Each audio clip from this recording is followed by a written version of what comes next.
The Peter Schiff Show. Today's podcast is sponsored by Raycon. Raycon start at half the price of other premium audio brands, but they sound just as good. For a limited time, you can get up to 20% off your Raycon order at buyraycon.com/gold. The podcast is also sponsored by Bambi. HR managers ain't cheap. Their salaries average $70,000 a year. So go to Bambi.com/gold to schedule your free HR audit. Yesterday, President Biden did exactly what I said he would do on this podcast. He renominated Jerome Powell to a second term as Fed chair, and he also elevated Lyle Brainard to vice chair. And that's also a prediction that I made because there are a lot of people in the Democratic Party who are pushing for Lyle Brainard to get the top spot. But as I said on the podcast, I did not think there was any reason for President Biden politically to rock this boat or change horses midstream because there really wasn't any upside for him in doing that, and he has plenty of political cover in case something goes wrong. So if Biden were to go out on a limb and make a switch and go with Brainard, and then if something happens, something goes wrong, which something is going to go wrong, most likely, so it's going to hit the fan, and if it hit the fan with Brainard at the helm, well, Biden would own it. People could say, oh, the reason that the economy went off a cliff, the reason that inflation is running out of control, it's all because you put Brainard in as Fed chairman. Whereas if everything falls apart under Powell's watch, well, Biden can simply say, well, it's not my fault. I mean, Powell was Trump's guy. I just left him in power because he was already there and there was bipartisan support. You know, there probably wouldn't be bipartisan support for Brainard. It would probably be just the Democrats that would be confirming. But with Powell in there, Biden knows he's going to get a lot of Republican senators on board. But he can also say, look, I preferred somebody else, but I didn't want to risk upsetting the markets. I wanted everything to be stable. I wanted continuity. Everybody was telling Biden, hey, leave Powell in place, let him finish the job he started, right? So he's got plenty of cover if things go wrong, just to say, hey, Trump tied my hands. I was just doing what everybody thought was right. So there is no negative to Biden if things go wrong and Trump's guy is at the helm, right? But if he substitutes his own person, then he owns it. It's all on him. Meanwhile, if things go well under Powell, well, he claims credit. Hey, I renominated him. I did a good job. I'm not partisan. He was a good guy and I left him alone. So he still gets the credit. Same thing as if he replaces Powell with Brainard and things go well, he gets credit for that too. So he gets credit either way. So there's no reason to go out on a limb when he can just make the safe choice of Powell. And so that's what he did. But what's crazy about this news announcement, which really shouldn't have surprised anybody, was the way the markets reacted to the news. Because as soon as the news came out, and it was pre-market, you got a big sell-off in the price of gold. In fact, over the last 2 days, gold has dropped $60 an ounce on the news that Powell's going to get a second term. We've recovered a little bit off the lows. I mean, maybe about $10 or so, not much. As I'm recording this podcast just after the close of the U.S. stock market on Tuesday, gold's off about $13, $17.92. So back below 1,800. We had been above 1,850 before the news of Powell's renomination. Silver took an even bigger shellacking, down about $1.25 at the lows. Also, there was a big rise in the dollar index back above 96.50, although slightly down on the day today. But this is the highest the dollar index has been of this move. Also, a big two-day backup in bond yields, interest rates rising on the renomination of Powell. Stock market, though, in general liked it. Dow moving higher, but the NASDAQ declining for 2 consecutive days because of the tech stocks. The high multiple tech stocks are reacting negatively to the idea that Powell has been renominated, because now all of a sudden Powell, the guy who's been there, right, the entire time, almost 4 years, the architect of this reckless monetary policy, 0% interest rates, huge quantitative easing, inflation is transitory, there's nothing to worry about. The same guy who brought us to this inflation party, we're going out with this same guy again, and everybody now is celebrating that somehow this massive dove has become a hawk. All of a sudden, everybody is excited that Powell is going to fight inflation in his second term, right? He didn't fight it at all in his first term. He spent his first term lighting inflation fires. Why anybody believes he's going to put out those fires in his second term is beyond me. I mean, how could anybody who was buying gold 2 days ago because they were worried about inflation, and one of the main reasons to be worried about inflation was because Powell was chairing the Federal Reserve. And Powell had made clear that the Fed is doing nothing about inflation. They think it's transitory anyway. And so they're going to keep on slowly tapering their asset purchase program. And maybe by the middle of next year, they'll finally get around to some tiny quarter point rate hikes. If you were worried about inflation and you were buying gold a couple days ago, why are you suddenly no longer worried about inflation and dumping your gold?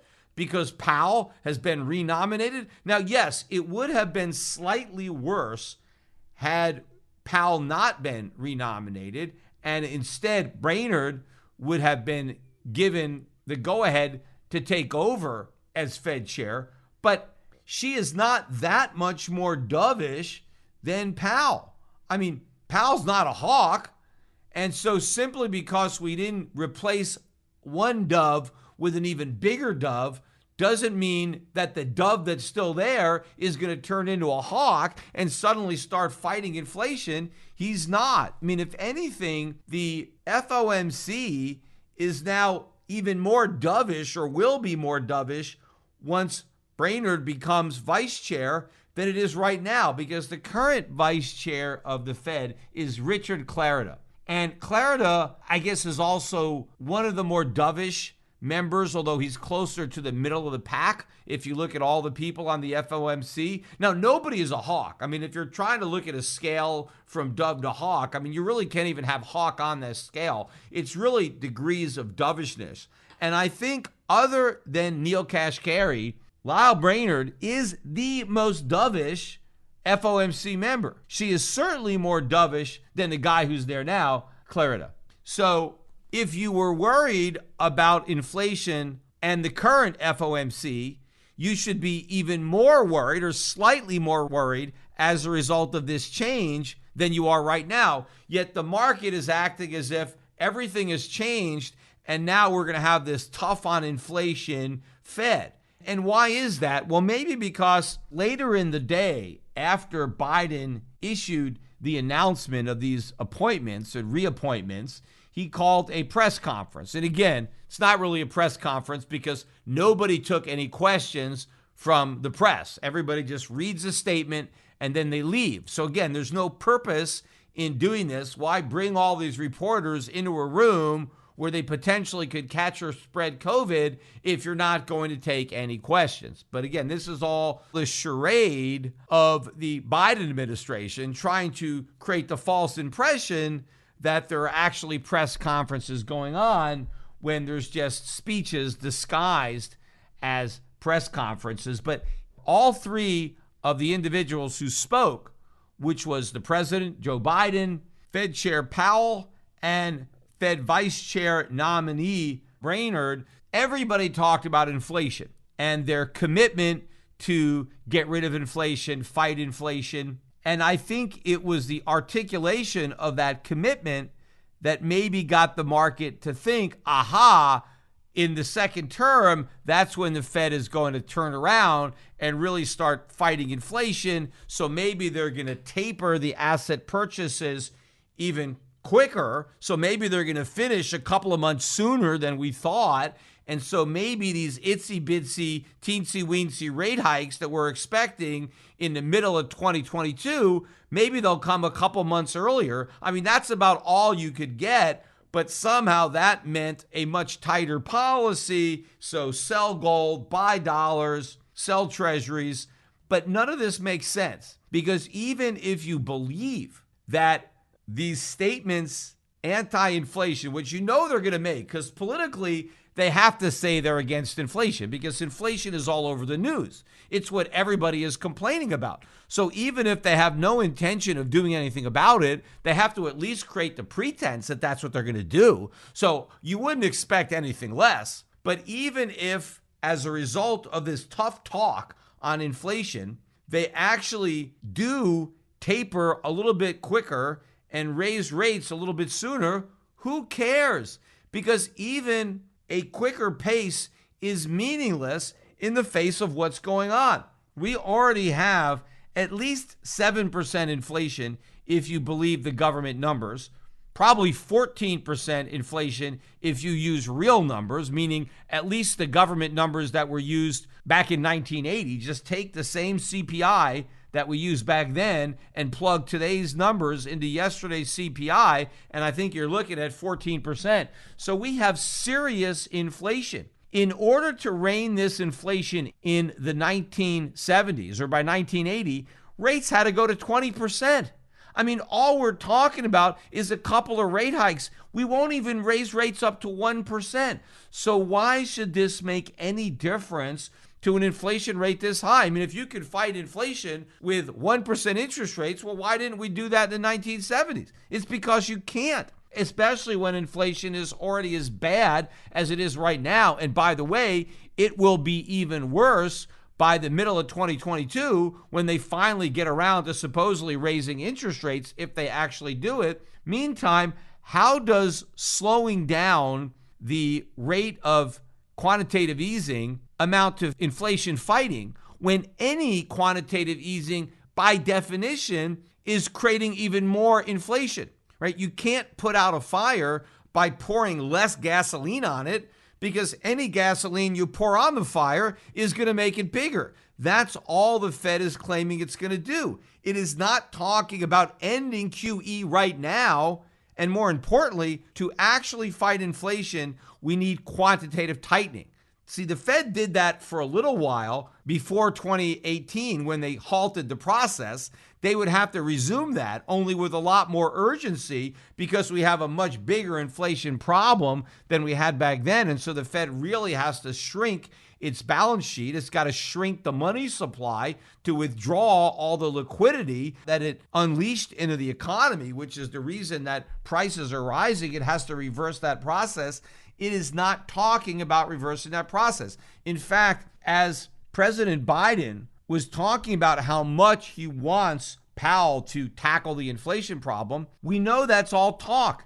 That's not what he wants Powell to do at all. I mean, remember, that's what Donald Trump said, right?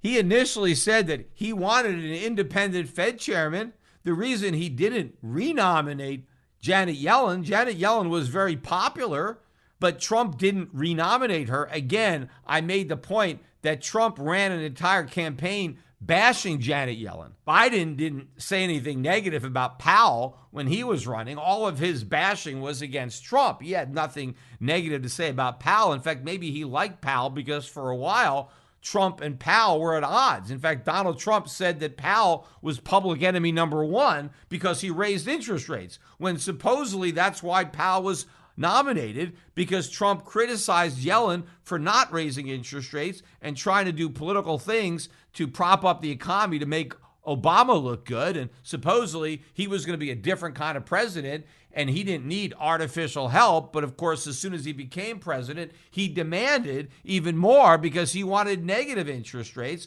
So I'm sure to the extent that Powell actually did something that was seen as hurting the economy, rate hikes that were causing people to lose jobs, I'm sure that Biden's support for Powell would evaporate just as quickly. And in fact, I'm sure in any conversations that they might have had surrounding this renomination, I'm pretty sure Biden is confident that that's not going to happen.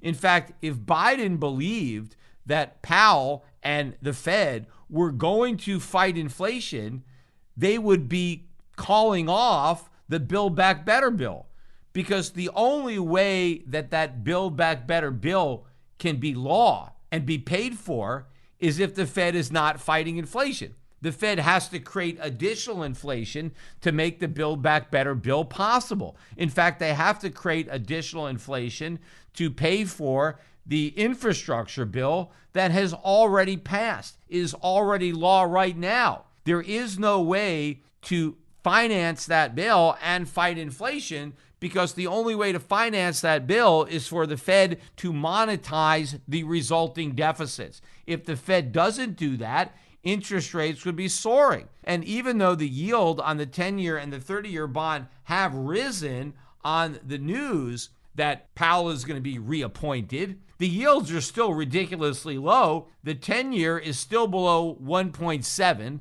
It closed today at 1.667. The 30-year has now gotten back above 2%, but just barely at 2.023%. That's a 30-year bond. So clearly, nobody expects any kind of serious inflation fighting. Nobody expects the Fed to completely exit the asset purchase program. I mean, if the Fed tapered to zero, there's no way the private sector would finance all these deficits without the help of the Fed. I don't know why no one has put two and two together that what the Fed is promising is impossible, because there is no private source of financing, and foreign central banks, they're not going to do it either. But if Powell really wanted the Fed to fight inflation, he would have to call off these programs. In fact, if the Fed intended to fight inflation, they would have to tell the president and Congress, hey, we're not going to pay for this. You need higher taxes, or you need to cut spending, because we're not going to finance these deficits.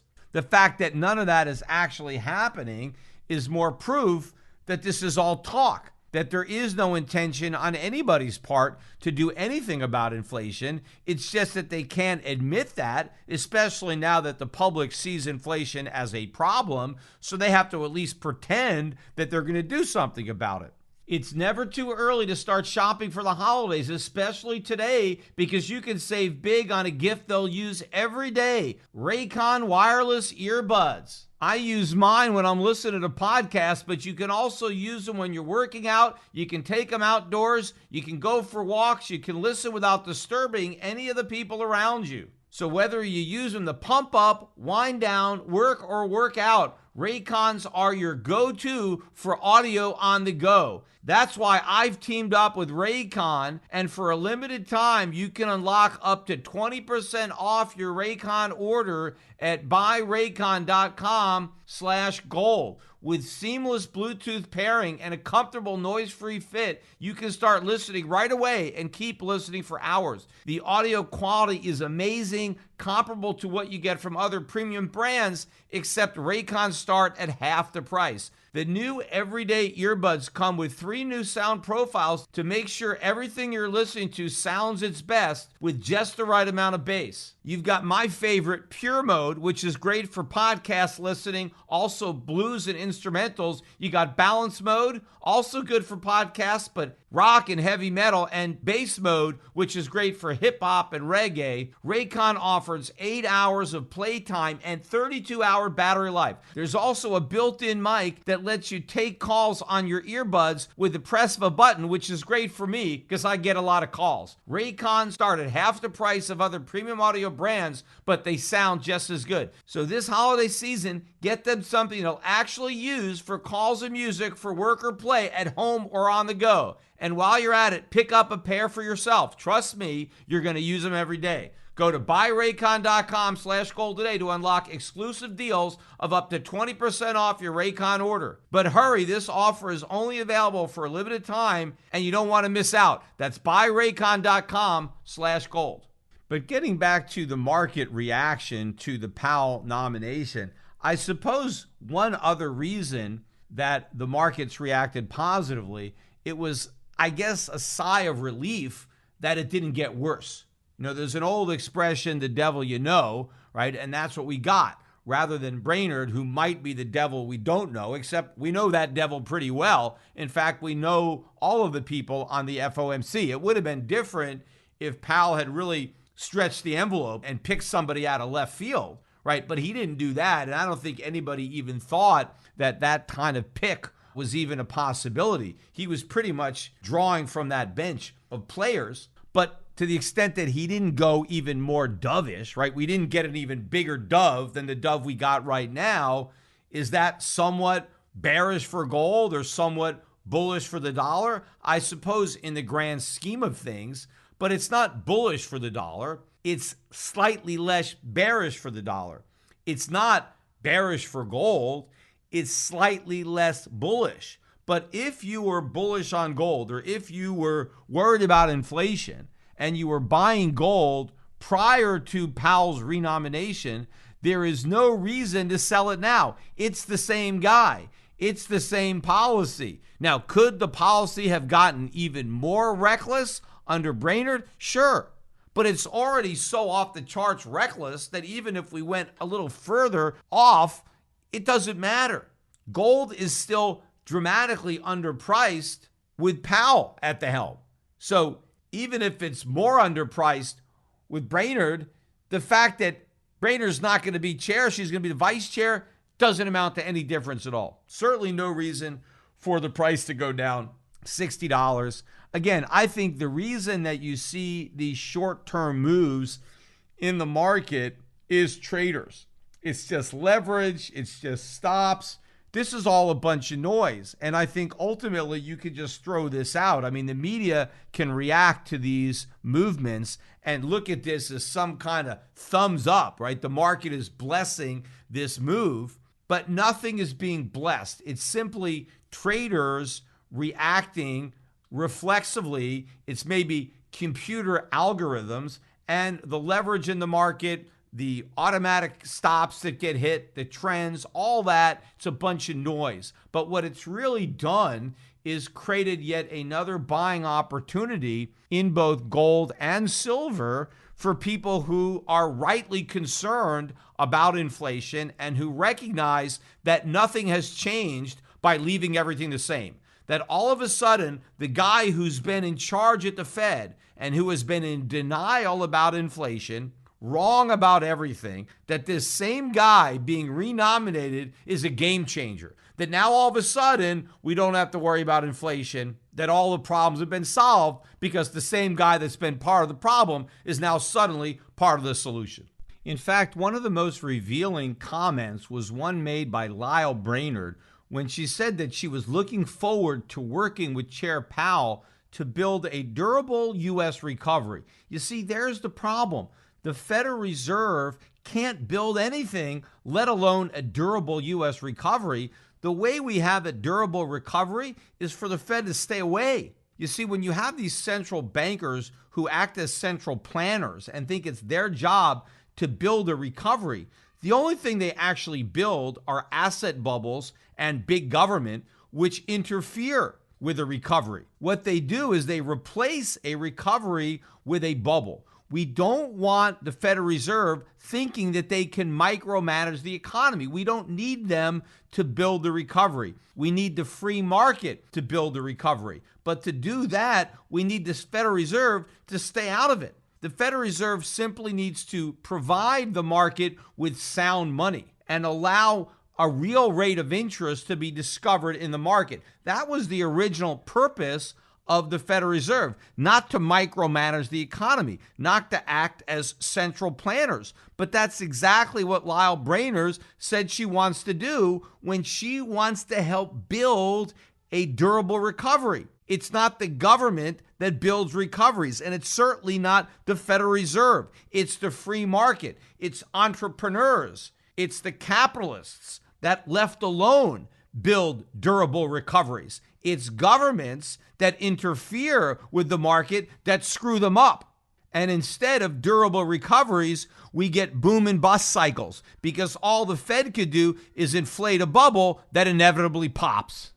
Also, following up on yesterday's announcement that he was reappointing Jerome Powell to show that he's serious about fighting inflation, today President Biden announced that the U.S. would be releasing oil from the Strategic Petroleum Reserve in order to bring down gasoline prices. And apparently this is part of a coordinated effort among major energy-consuming nations, including China, India, Japan, South Korea, and the UK. They're all going to be somehow selling oil from their strategic reserves. Now, despite this announcement, today the price of oil actually rose by almost $2 a barrel. I think it's settled at $78.50, up $1.75. We're below $80 a barrel, but I don't think we're going to be below 80 for long. In fact, I think this is exactly what the oil exporting nations would like to see, is their major customers depleting their strategic reserves, because that means when the prices really go up, we're not going to have any way to combat that. In fact, if there actually is a true shortage of oil in the future, we'll have no spare reserves to try to alleviate that shortage, because what's happening now is not a shortage of oil. It is a surplus of money. Again, if Biden really was serious about fighting inflation, he would stop creating it. He would stop running these huge deficits, which the Federal Reserve is printing. It's his policies of big spending, and he is advocating for even more with the Build Back Better bill. If that bill becomes law, that will put even more upward pressure on oil prices. And in fact, if we end up blowing through our reserves now, think about how much more valuable those reserves would have been had we actually held on to them. Because oil prices have got a long way to go up, because the Fed is not done printing. There's still a lot of money to be printed because there's a lot of government to be financed, which means oil prices are headed much higher. And this is all just a political ploy. In fact, I'm not even sure why Powell is doing this so soon, because we're probably going to blow through the reserves long before the midterm elections. And so whatever positive impact this might have had at the pump will probably be lost by the time that frustrated voters go to the polls. When you're running a business, it's the HR issues that can kill you. Wrongful termination suits, discrimination, minimum wage requirements, labor regulations, and those HR managers' salaries ain't cheap at an average of $70,000 a year. That's where Bambee comes in, spelled B-A-M-B-E-E.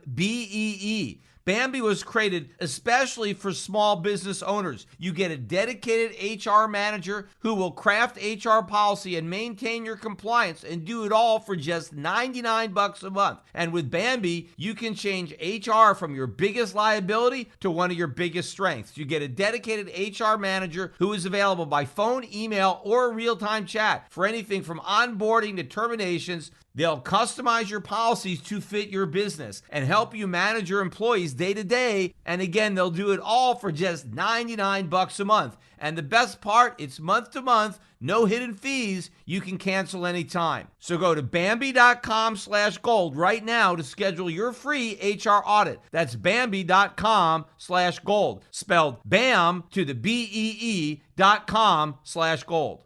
I want to mention something that I thought was interesting, because a little bit before the announcement, Bitcoin really spiked higher. I mean, it was trading down around 56,000 and then had a huge rally.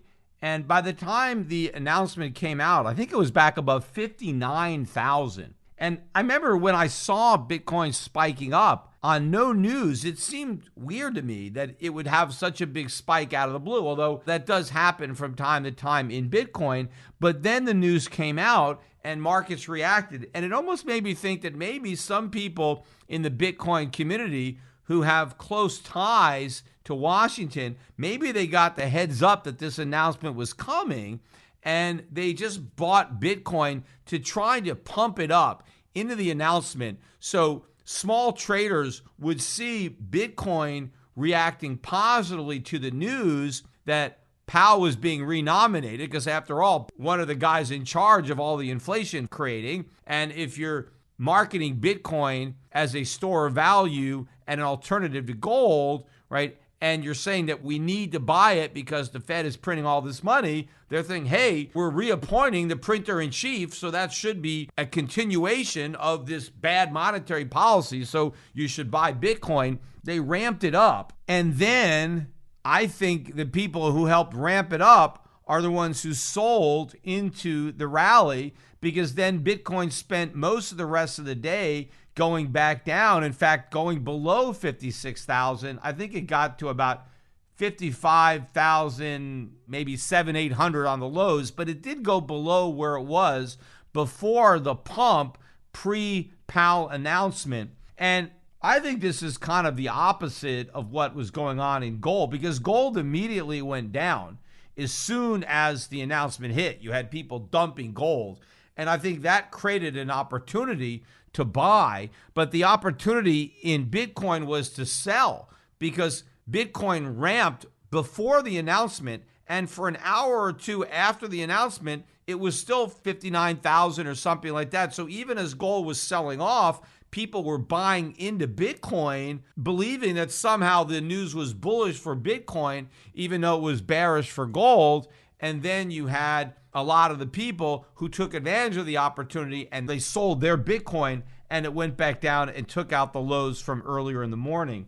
Now, today, Bitcoin rallied again. I think there was some news later in the day about some legislation about how banks would be allowed to incorporate cryptocurrency into their businesses, whether they were going to act as custodians or how they could do it or under what regulatory framework. So something that was going to potentially open up the door for financial institutions, banks, to have some type of involvement in Bitcoin or other cryptos. And I think that caused a rally, because early this morning, Bitcoin was back down around 56,000 again, and then it rallied back up over 58,000 as a result of that news, even though a lot of other speculative assets have been coming under pressure over the last couple of days. Again, as I said, a lot of these high-flying stocks have been taking a hit. Look at Zoom Video today, another one of the darlings of the stay-at-home stocks. That was down 15%. The high on Zoom Video this year was $486 a share. We closed today at $206. So well over 50% below the highs. Again, people pile into these stocks during COVID as if people were always going to stay at home and do all their conferences on Zoom. Meanwhile, there are a lot of other ways to video conference. Zoom has got a lot of competition. It's not like they've got this whole business to themselves, and they still had a very high multiple based on revenues that were only temporarily boosted by COVID. And again, people just piled into these stocks. So a lot of these other high-flying stocks coming down. Retailers also getting pummeled. Best Buy was down over 12% today, well off the intraday lows. They came out with earnings today, but one of the reasons that their earnings missed was they had to report all these losses due to theft. And this is an ongoing problem. I was reading an article. In fact, I tweeted it out today. And this is not the first article of this type that I've read, but it has to do with all the mass looting going on in California, thanks to the fact that in California, they dramatically reduced the threshold, I guess, for which shoplifting would be prosecuted. If you steal less than a certain amount, I don't know, maybe less than $1,000 per day, whatever it is, it's no longer a crime. So, of course, California sent the wrong message to criminals that, hey, if you steal just a little bit of money, you're not going to get in trouble. Now, there are a lot of Americans who don't steal because it's wrong, right? In fact, I think most Americans are honest in that respect. And the reason they don't steal is because they know it's wrong.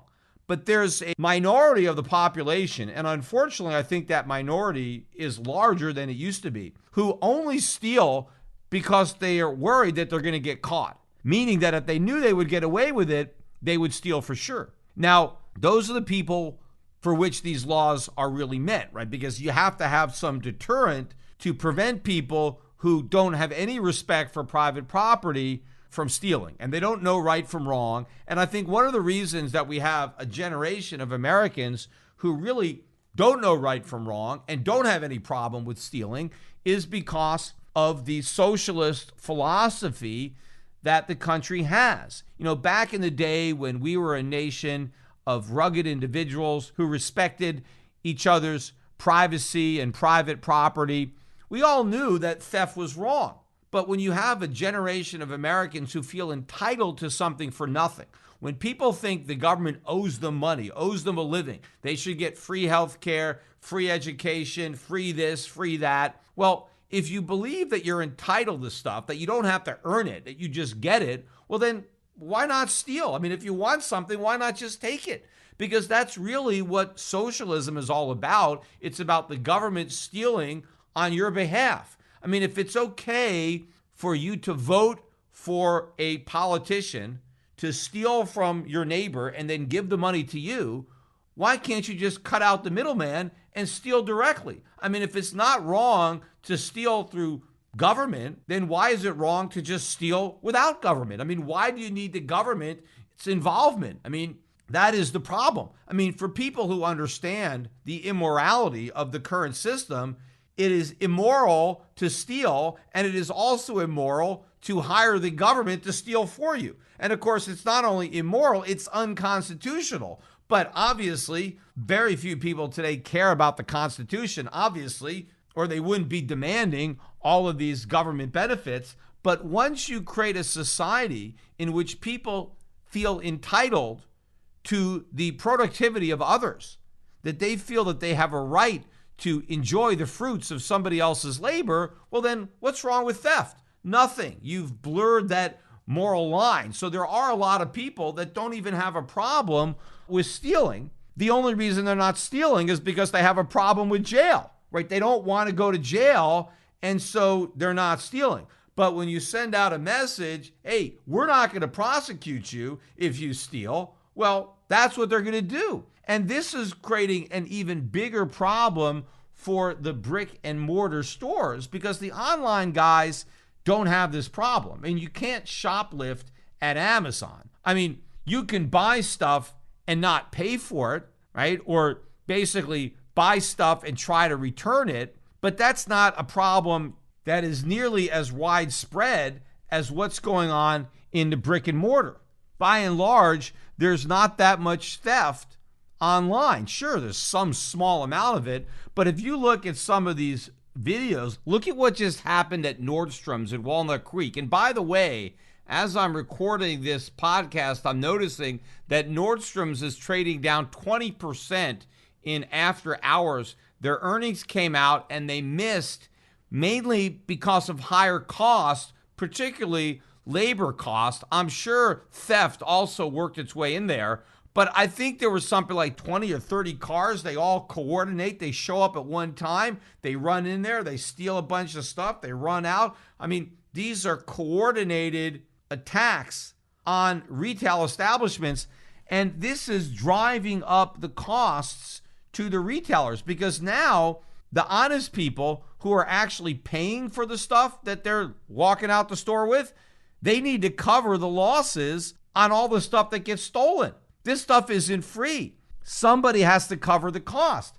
And so the retailers have to be able to recover the cost of what's stolen from the people who actually pay. But now the problem is you have to raise prices so high to cover your theft losses that you can't compete with the online retailers who don't have theft losses to cover. Now, some people might think, well, they have this covered by insurance. Okay, well, insurance isn't free. These companies are putting in a lot of insurance claims. Well, now their insurance premiums are going to go way up. In fact, some of these insurance companies may just say, look, we're not even going to cover these losses anymore because we know that they're going to be there, so we're no longer going to provide the coverage. In fact, a lot of these retailers have announced store closings. And of course, where are a lot of the stores being closed? In areas that are more prone to shoplifting. And what are those areas? Well, a lot of the inner cities. And one of the reasons that the police are no longer cracking down on shoplifting is because they don't want to be racist. Because apparently, I guess a lot of the people, or a disproportionate number of people who were getting arrested for shoplifting happen to be minorities or African Americans. And so they don't want to appear racist. So now they're just not going to arrest shoplifters. Well, who now gets hurt by this policy? Well, African Americans. Because if you're African American and you're in a community where unfortunately other African Americans were stealing stuff, but now those African Americans who are stealing are no longer being arrested, and now they're stealing more, and now the stores that you used to shop at are having to go out of business, right? Because they couldn't arrest the shoplifters, so now the stores are closed, or they have to dramatically raise their prices. You're the one that's suffering. The vast majority of African Americans in these communities are not criminals. They are not shoplifting, but they are now paying the price because these ridiculous politicians don't want to appear racist, and now they're refusing to arrest those African Americans who are committing crimes, and now all the innocent ones are the ones that have to suffer because now they have higher prices to pay, or they don't even have the stores in their communities, so now they have to maybe drive to another community. Maybe they don't even have a car, so they can't get there. And so the entire neighborhood suffers. And a lot of these brick and mortar stores paid taxes in these neighborhoods. Now they're shutting down, so now the tax revenue is not going to be there. The whole neighborhood goes to hell because the police are afraid to do their job. In fact, part of the reason that we had the situation with Kyle Rittenhouse is because the police didn't want to do their job. So you had some private citizens that stepped up to try to protect life and property because the cops were too afraid to do it. And then, of course, the media, the whole reason that those riots took place was that the media misrepresented what happened in Kenosha. And by deliberately misrepresenting it, they create the false impression of some racist act on the part of the cops, and they create the environment in which you have all this protest that turn into looting and rioting. And now you have some people that come and try to protect property and try to do the right thing. And then that young man ends up being vilified by the same media that is responsible for the circumstances that he found himself in. In fact, I thought it was ridiculous. I was listening on MSNBC. The only reason I even tuned in to MSNBC was to hear their coverage of the Rittenhouse acquittal. And, I've never heard so much racism in my life until I listened to MSNBC. Of course, it's all racism against whites. Every commentator who I was listening to who was black was basically saying horrible things about white people and lumping all white people together, right? We're all one big giant block and we all think the same, we all act the same. And somehow that this verdict was a victory for white people, that it was a victory for white supremacists, right? That now it's open season, that white people have carte blanche to gun down innocent black people in the streets. I mean, I'm not making this stuff up. This is what they were saying. I mean, if there were white people, let's say on Fox News, that were saying the same type of stuff about black people, they'd be fired in a second. There'd be an outrage demanding that they get fired. In fact, one person I listened to was talking about Kyle Rittenhouse and just calling him a white boy.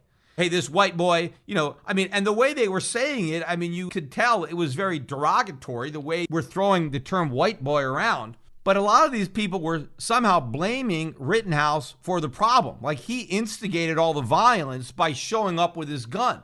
The violence was already there.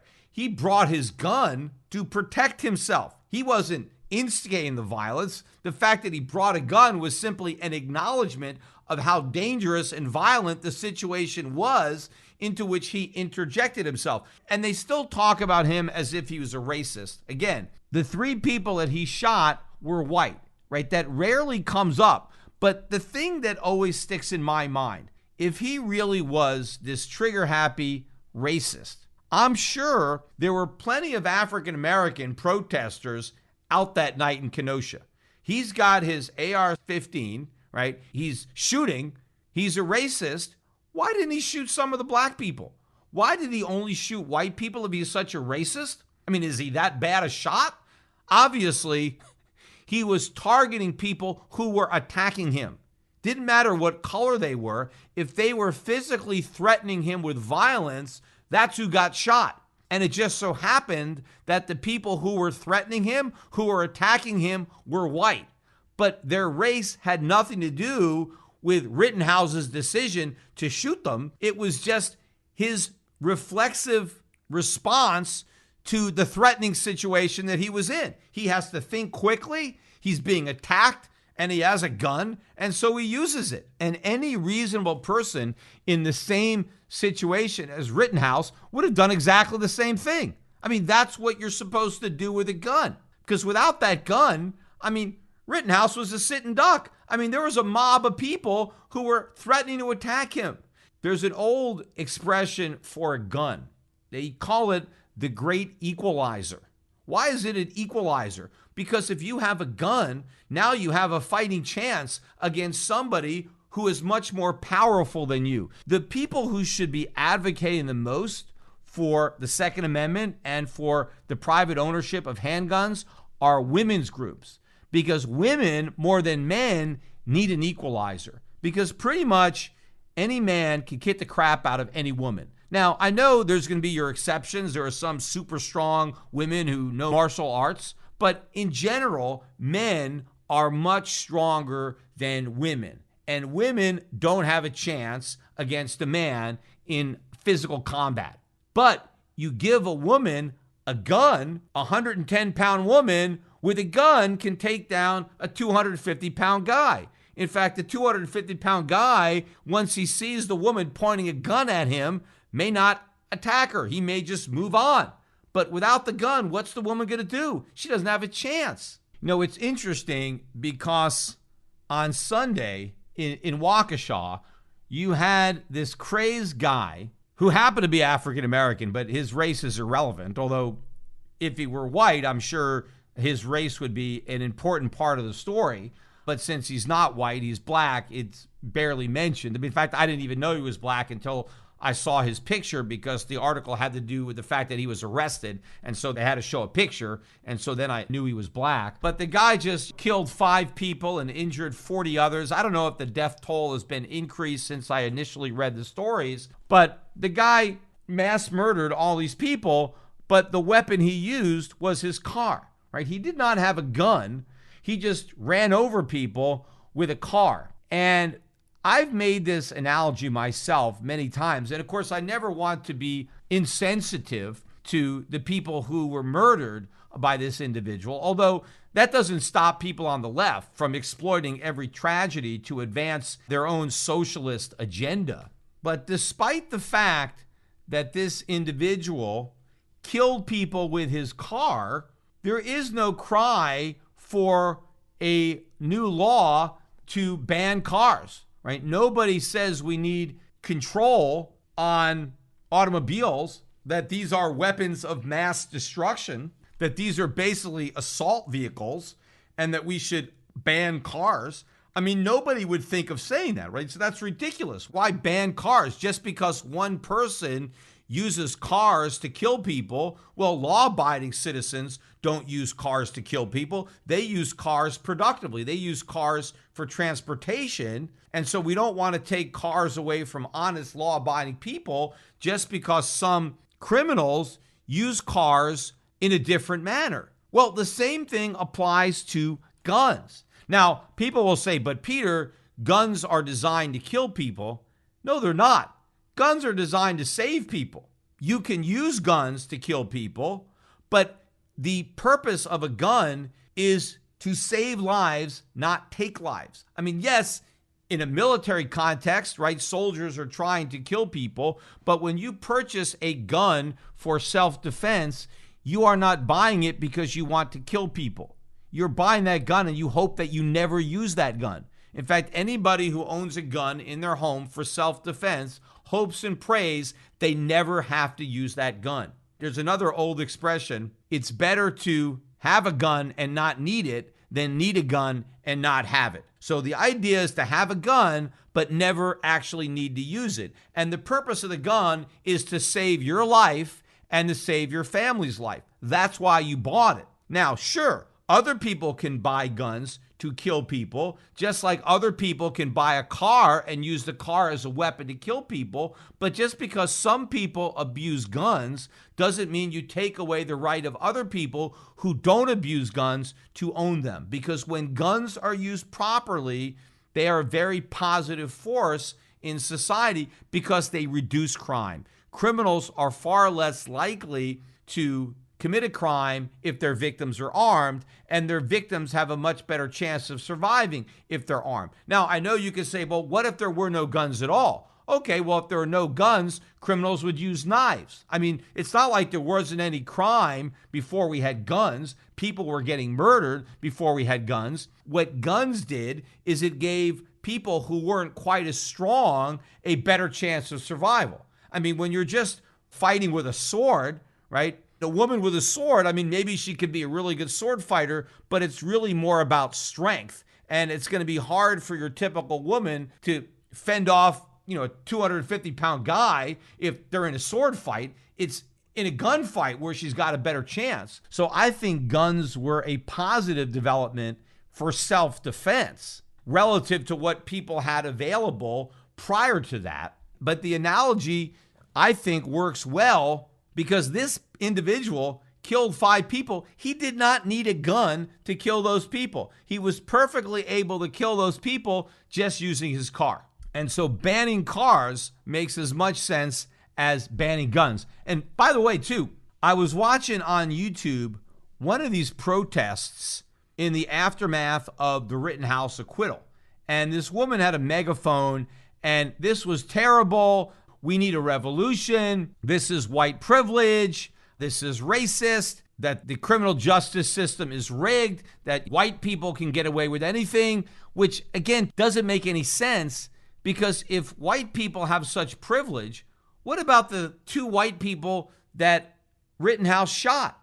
I mean, where's their privilege? Where's their justice? If you really think that white people have some special treatment, right, then why didn't that also apply to the white people who got shot? I mean, where's their privilege? I mean, how come the person who supposedly murdered them isn't being held accountable? After all, they're white and they were killed, yet nothing is happening to the person who killed them. See, that's logic, and logic has nothing to do with what's going on because anything that happens is going to be about race and is going to be racism, even if race has absolutely nothing to do with it. But I looked at this woman who was protesting, and on her sign, she had the URL for this website that she was promoting for this revolution. So I happened to go to that website so that I could read what they were advocating. And the website was advocating for a communist revolution in America. So they were using the Rittenhouse acquittal as a pretext to advocate for communism. And basically they're saying that, hey, the acquittal of Rittenhouse, see, this shows how dangerous society is, that everybody has to be worried that they're going to get gunned down at any moment by a crazed, trigger-happy white supremacist, when, of course, none of that is true. The people who actually benefit the most from the ability to defend themselves are probably African Americans living in inner cities who need more than your average white person. They need to protect themselves because they're probably living in a community that has more crime and therefore more of a need for self-defense. But putting all that aside, this woman was trying to sell a crowd on the idea that the answer to the problem of white supremacy and racism, the way that we can have a safer society where people don't have to worry and we could freely walk the streets, is to have a communist revolution and embrace communism. In fact, they advocate on this site for a communist dictatorship. And then they have all these Q&As on there where they're trying to explain A, why communism isn't bad, and B, why dictatorships aren't bad. See, it all depends on who the dictator is. See, if you got a benevolent dictator, if you give all this power to a nice guy that cares about the people, well, then it's no problem, right? But the problem is all of the dictators pretend that they care about the people. They all claim to be benevolent. I mean, that's what the hell happens. But again, there's an old saying, power corrupts, and absolute power corrupts absolutely. So even if you get somebody who had intended to help the people, but you entrust them with all that dictatorial power, they never do. They become corrupted by the power, and all they do is help themselves. But can you imagine how much more dangerous society would be if we had a communist dictatorship in the United States? I mean, think about all the people throughout history that were murdered by communist dictators. I mean, look at all the people that were killed in the Soviet Union. I mean, Stalin actually killed more people than Hitler. Not that I'm trying to praise Hitler. I'm not. It's just that if you're going to measure who killed the most people, Stalin killed even more. And interestingly enough, if you look at that protest video that I was watching, a lot of the signs had to do with anti-fascism. We need to eliminate fascism, and replace it with communism, as if that's some kind of an improvement. It's not. Communism is actually worse than fascism. Again, I'm not a fan of fascism either, but on a scale of degree, communism is worse than fascism. And by the way, they are both forms of socialism, and they are both on the same side of the political spectrum. They're not opposites, right? The communists want you to think that fascism is the other extreme. It's not. It's on the same extreme where they are. And in fact, the reason that communists and fascists are always arguing is because they're basically rival gangs fighting over the same turf. They both believe in big government. They just have different ways of organizing it. In fact, if you understand your history, what does Nazi Party stand for? National Socialist Party. The Nazis, Adolf Hitler, was a National Socialist, right? That's where it is. The main difference, really, between communism and fascism is under communism, the government actually nationalizes the means of production, so takes ownership of it directly, legally. Under fascism, the government doesn't nationalize everything. It nationalizes some things, but most of the businesses, the means of production, are left in private ownership. But what the fascist does is substitutes very aggressive regulation and taxation of those means of production. So the government doesn't own the means of production, but it controls them through regulation and taxation, which is pretty much what we do in the United States. I mean, pretty much every advanced country in the world has pretty much adopted most of the tenets of fascism, where you have the government de facto owning and controlling the means of production through regulation and taxation. It's just that the communists make it official and they remove all the pretense and they physically take ownership. But what the fascists understand is that if you let people believe that they still own their own business, they'll do a much better job of running it for you. So the government ends up collecting more revenue through taxes than it would if it just directly took over the business and now had to run it itself, right? So the fascists are a little bit smarter than the socialists in recognizing the incentives of private ownership, but they still exploit that through taxation and regulation. The opposite of fascism and communism is freedom. I mean, maybe the polar opposite would be anarchy, but I'm not going that far to the other side of the spectrum because that has a lot of problems in and of itself. But the opposite would be limited government, where you have a very small government and maximum individual freedom, which is what we enjoyed at one point in this country. But I agree with these communists that we have fascism in America, but the solution isn't to make it worse and to embrace even bigger government by going for communism. The solution is to reject all forms of socialism, be they fascism or communism, and embrace free market capitalism.